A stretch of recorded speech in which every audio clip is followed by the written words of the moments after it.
Bonjour à tous, bienvenue dans cette vidéo pour comprendre ce qu'est la masse et savoir la mesurer. Alors la masse d'un objet est liée à la quantité de matière de cet objet. En effet, plus un objet contient de matière, plus sa masse sera importante et donc dans le langage courant, plus on dira que cet objet est lourd.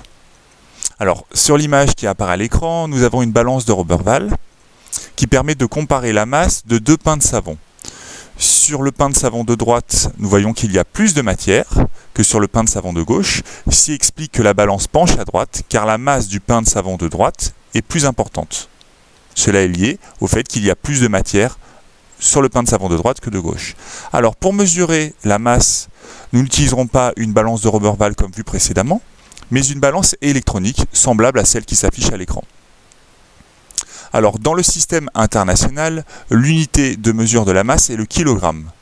En classe, nous utiliserons aussi fréquemment l'un de ses sous-multiples, qui est le gramme. Alors, voici la procédure pour mesurer la masse d'un solide. Tout d'abord, il faut poser la balance à plat sur la table. Ensuite, on allume la balance et on attend qu'elle affiche 0. On contrôle l'unité affichée par la balance, car il y a d'autres unités que le gramme. Et enfin, on pose l'objet dont on souhaite connaître la masse, en veillant à ce que la masse de l'objet ne dépasse pas la charge maximale autorisée par la balance.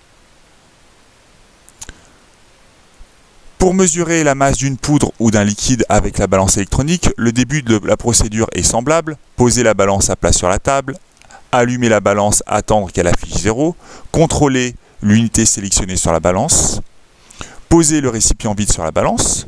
Donc par exemple, sur l'image, nous avons une masse de 94 grammes qui correspond à la masse du récipient vide.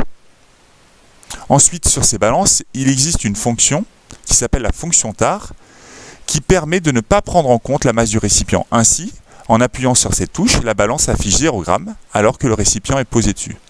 Cela est pratique car nous n'avons pas à prendre en compte la masse du récipient et nous pouvons directement avoir la masse des poudres ou des liquides.